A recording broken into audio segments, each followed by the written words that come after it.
Hi, this is Sarah Isabella, and welcome to the first ever 2017 online Tiny House Summit. Today we're with Community Day presenters Michael and Michelle Nielsen, and they're going to be talking to us about how to find a location for your tiny home. Go ahead and take it away, guys. Okay, thank you. Aloha. Aloha. So, like you said, we're Michael and Michelle. We are students living on the shore of Hawaii, and we're actually finishing up our last semester. Saturdays are. It's called Down to Earth Gateway, and it's a tiny house vacation rental business where vacationers to experience sustainable living in an off-grid tiny house. And we've been married for about 8 months now, and we finished building our tiny house before we got married, and then we moved into our tiny house the day we got back from our honeymoon. So we've been living off-grid in our tiny house for 8 months now, and we built our tiny house. It's 240 square feet, and it's completely off the grid, not connected to any utilities. And so today we just wanted to tell a little bit about our story and some lessons that we learned. So originally we actually started in a private nursery. We had an investor who gave some money to build a tiny house as a project to help with a housing problem here in Hawaii. And the landowners were also on board, and we just kind of had a verbal agreement. The nursery that we were on. That's our house, a little white roof you can see there. But another angle there. So we were on this property for a couple of weeks, and the landowners got a little nervous about, they just were really unfamiliar with tiny houses, so they backed out of our agreement, and we were left with a couple of weeks to find another place to go. So we went looking around the community, seeing if anyone had land available for us to use. And we came into contact with some local farmers. And we exchanged working security on their farm at night for the space that was available. And here's just a little picture of the farm, a bunch of banana fields and coconut trees, really, really beautiful. And so we were here for a while, another couple of weeks actually. It's kind of crazy. And the landowners, the actual landowners, weren't the farmers. And we came to find out that the farmers were actually leasing the land. And again, we were asked to leave, but this time with 2 days notice. So again, we were kind of scrambling, and we had a verbal agreement again with the farmers, so nothing, no kind of safety net. So we went ahead looking again for another place, and within 2 days we the landowner on the North Shore here of Oahu, contacted him, and long story short, he agreed within 3 days to let us live on his land. And here's where we live now. It's on a mountainside of the North Shore. Beautiful property. We live with 25 goats on this property. It's kind of a crazy little story, but what the point of us sharing this story is to actually some things that we did wrong, as you can kind of pick out already what kind of things we did wrong, and also teach you some things that we did right. So hopefully when you are trying to find a place to park your tiny house, you don't deal with the amount of stress that we did. So here are 3 main lessons that we learned. First, have a written contract with the actual landowner. 2, understand the zoning laws of your area. And 3, always have a backup plan. So said the first lesson that we learned was have a written contract with the landowner. We, in our first location on the nursery, we didn't have a written contract. We just had a verbal agreement that this would be a permanent place for our tiny house. And we thought that was all great and dandy. And we came to find out very quickly that verbal agreements don't really hold up very well. And so back out and put us in a very difficult spot. And sadly, we didn't actually learn the lesson to get a written contract until our last place, because when we met the farmers, we again made a verbal contract. It came time to leave there as well. It was very difficult to work through because there was nothing written. It was all just said. And so once we met our third landowner, we did things the right way. We sat down and we wrote out a full written contract. So just in case something happens, we would always have something to go back to. And we even put a security deposit down. So understanding laws for your specific area is essential for many reasons. So once we found out we had to leave our first location at the nursery, we realized we didn't know the laws for our area, for our county in specific. We thought we had a permanent solution, a permanent location. We found we had to do a little research, so we looked into it, and RV parks are one option. RV park accepts tiny houses, so you have to find specific ones.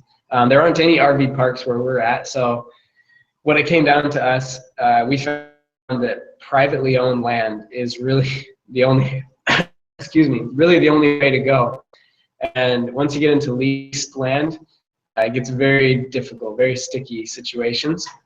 And so this is especially important if you're traveling with your tiny house and moving to different places, finding places that are have the right kind of laws for that zone. So we found that you can ask a lot of people. We asked everyone we knew what the laws were, and every single person gave us a different answer. And so we found that the best place to go to find the real information is just the city and county's website. They have all of the real information, but it's a little funny because they don't usually call tiny houses in their laws. So you have to be a little creative, think out of the box, and do a little searching. They often call them trailer houses or RVs. It just depends. So you have to think a little bit out of the box there. But this is really important, knowing the laws for your specific area. And it really would have given us a lot of leverage when we were looking at places. And we finally did do our research, and it helped us a lot. But it's important because if you know the laws for specifically zoned, then when you're talking to the landowners, you can really ease their worries. We found that landowners were very, very hesitant to put a tiny house on their land. And so by knowing the laws, you can kind of ease their worries. And we got really lucky, actually. Our third location on the mountain, the landowner was very knowledgeable with the laws of his land. It happened to be a big agricultural plot. And so he helped us out a lot. He knew all of the laws, and he taught us a lot, and we did our research, and it worked out. But lucky on the last try. It really would have made a difference, though, if we had known all along and been able to explain it and back it up to landowners, especially using the county's website as proof. So that's some of the importance of knowing the laws in your specific area.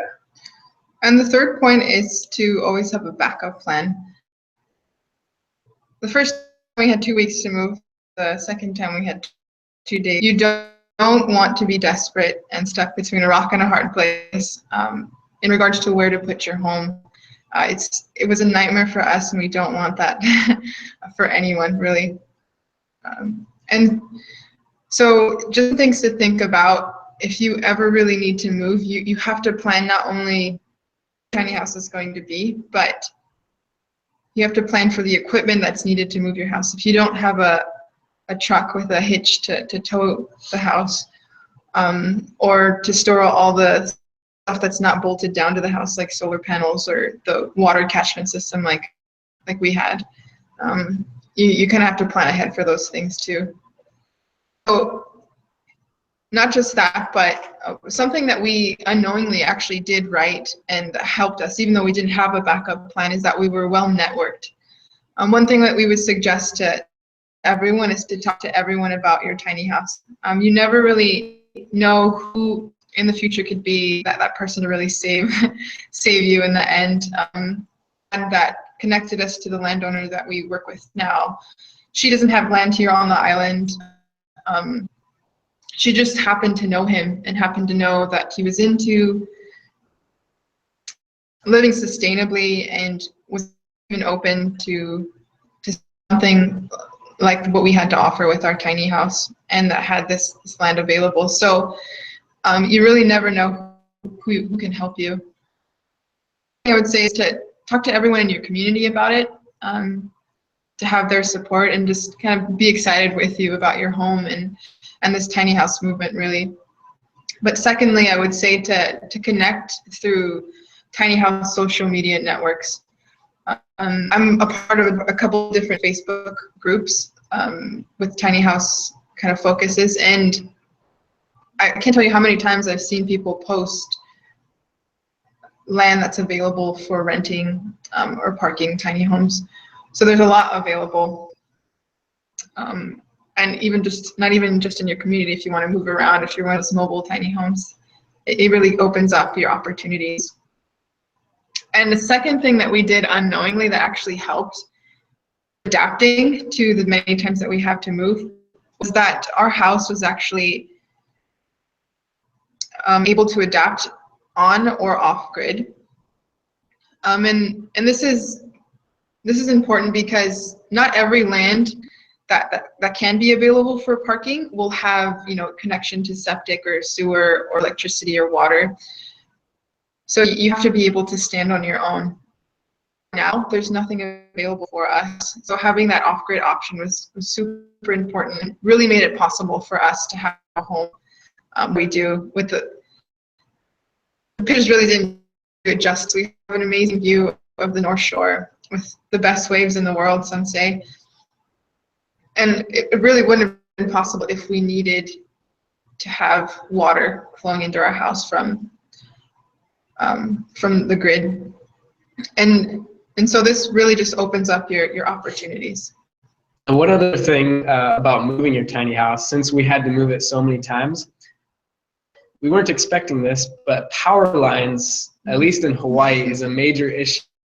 That there are often power lines that are below the 14.5-foot limit, and our house was at 14 feet, which is the maximum allowable.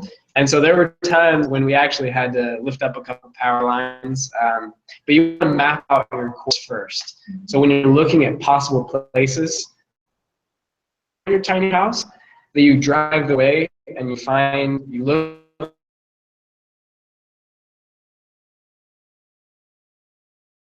our tiny house, but we found that it was absolutely impossible to get to them because of power lines. So that's just one other thing to think about when you're for your tiny house. These are the 3 things we learned. So contract with landowner, understand the laws for your county and city specifically, and look that up on their website, and always have a backup plan. Be networked and have somewhere else you can go when you need. Let's help you in finding a place to park your home. And if you have questions, you can always contact us through our website, Down to Earth Getaway. I'm willing to help. This tiny house community is really one where we're willing to share the mistakes and help anyone really have a best experience with their tiny home. Hello.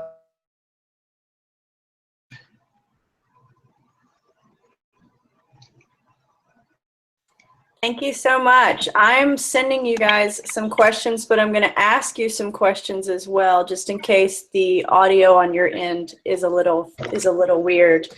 Okay. Just wanted to Just wanted to see right now, I did send you some questions, but the first question, and I'm not sure if you said that in the beginning, the video was a little strange in certain parts, but overall I think we can deal with it. Did you build the tiny house that you're living in? We did build the tiny house. I built it mostly myself with the help of a couple friends. And yeah, we built the whole thing, mostly we used recycled materials wherever we could, and tried to make, because this was a prototype to try to fix one of the housing problems in our community. And so it's a very simplified tiny house, nothing too fancy. But how long did it take you to build the prototype? We started building it about a year ago, actually, a little more than a year ago. So it took us about, I would say, 8 months to build it. About 8 months. But we were going to school full time. Yeah, we were in school full time, so that was all in my spare time. Yeah. And then the 3 weeks before we got married, I was working down probably like 90 hours a week trying to finish it. And finally finished it like the day.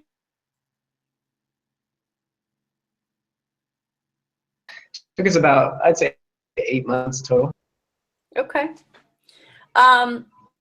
Because you moved 3 times, what did you learn that you needed to ask or require when dealing with your contract to be on the land? What are a couple key priority things that you had to ask for? So first is, are they the actual landowner, or are they leasing the land? That was a big deal. Another one would be, I think, was securing you're going to be there.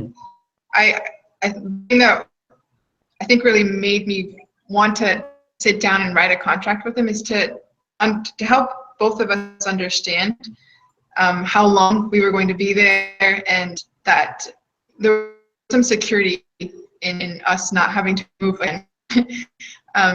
So I think the most important thing for me was definitely securing a specific amount of time that we were going to be there and work for them and help them. So have you created a work trade opportunity there? The thing is just, sorry? Hello? Go ahead, finish what you were going to say.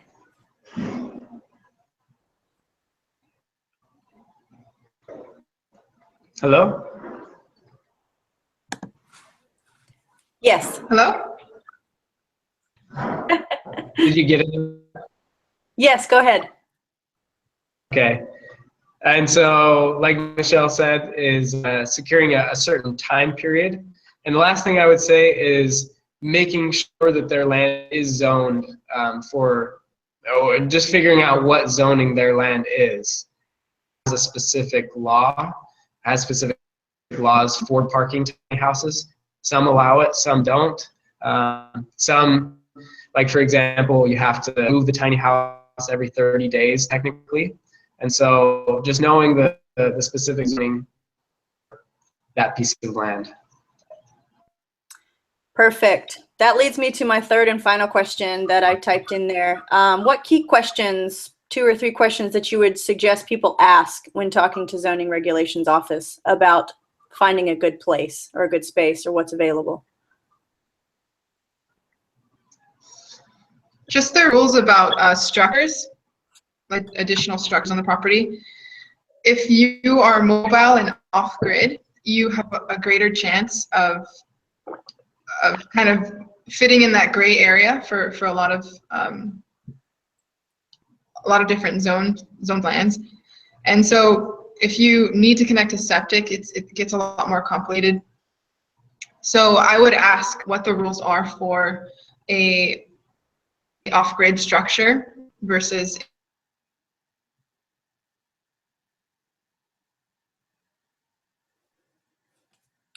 Speak about the tiny house as a mobile, a trailer, instead of a structure, because if it's a structure, it technically needs all the different permit processes, which costs money and takes a lot of time. Whereas if you go through the DMV as a trailer, you're technically just, it's like a car. There's a lot less regulations, and the building codes are for tiny houses in this next coming year. But as of right now, the building codes prohibit anything like a loft bedroom because the height of the ceiling is high enough. And so if you call it a structure, you have to be really careful because it's not permitted or even built to code as a structure. Until the coming year, then you can find the new codes. But for now, always refer to it as a trailer house, mobile unit, RV, whatever. Make sure it's distinct, distinctly not a structure. So. Those are really good suggestions. Thank you. Well, thanks so much, you two, for taking the time to give some really helpful pointers for people that are looking for this. I know it's a popular topic, and I think it'll be really useful for people to have a place to start from and have ways to think about it that maybe they wouldn't have thought about without your experience. So we really appreciate your participation. Well, thank you so much. Yeah, we really appreciate your participation. Thanks so much. Thank you.